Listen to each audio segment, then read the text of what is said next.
So on this video, we want to go through the main components of the gun, show you how quick and simple it is to break this gun completely apart, and then we want to reassemble it, highlighting some of the important techniques to use when putting it back together so it goes together quickly and simply.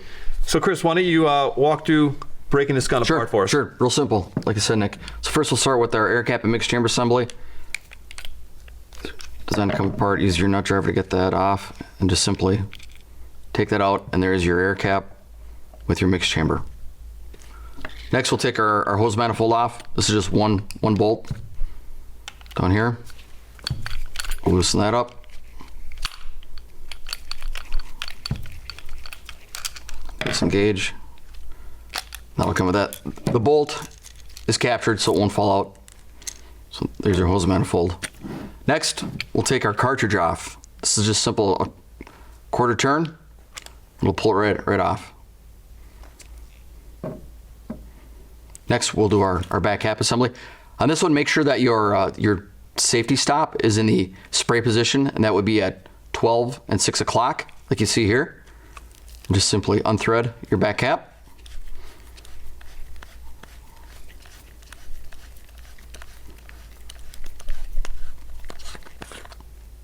Pops off just like so. Next, we'll pop the air piston out. You can just push on the front, and that just pulls out like so. So that's basically it. All the major parts of the gun are taken apart at this point. Right. That was pretty quick. Very simple. All right, so putting it back together, is it just as simple? Just as simple, yep. Couple things that are a little bit different than disassembly. I'll point those out. First off, we'll start with our air piston. The air piston is keyed. You'll see 2 slots, and you can put it in 180 degrees apart, but you have to make sure that they're basically at the 6 and 12 o'clock position. One easy identifier, what I like to do when I'm putting it together is make sure that the pin on the back, if that's horizontal, like so, it'll just line up. And then now you know that your slots are lined up. It'll pop right in. So you want to push that fully forward as far as it goes? Exactly. And then while holding it, thumb or finger, you can put your cartridge on. You can engage that, and then just keep pushing back.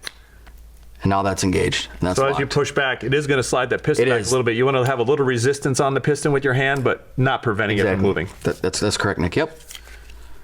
And then we'll put on our back air cap. Again, you'll see a slot. That's your safety assembly back there. The slot will line up with the pin on the air piston. So put that on.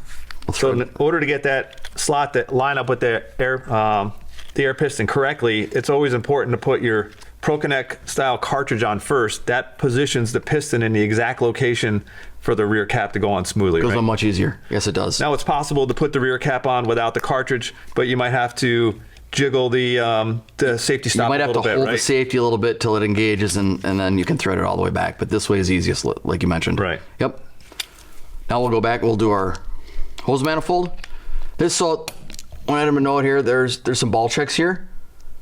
That just stops any residual if you have your hose manifold off, so any residual in here doesn't flow out of the manifold and create a mess.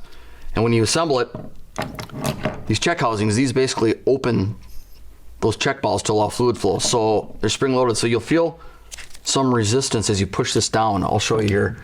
See, those are the springs that are disengaging those check balls. So what I just hold with my thumb, keep it down, and then you can thread that in with your nut driver. And that's on. Then lastly, our mixed chamber assembly. There's a pin, there's a clocking pin. You'll see it right here, 12 o'clock position. Let's make sure that's at 12 o'clock because there's a slot in that cartridge. That's for orientation. That's lined up. Put that in. Again, very important, use your nut driver then. Tighten that down. So it's a little different than our other guns where the tightness of the cap wasn't as important. On this gun, as we'll talk about in another video where we detail the mixed chamber, it's critical on this gun to snug that air cap with the nut driver because we are sealing on the rear of that mixed chamber, and the only way it seals is with a properly snugged up air cap. That is correct, yep. Okay, so that walks through the major components of the gun. Future video, we're going to go into more detail on all those components.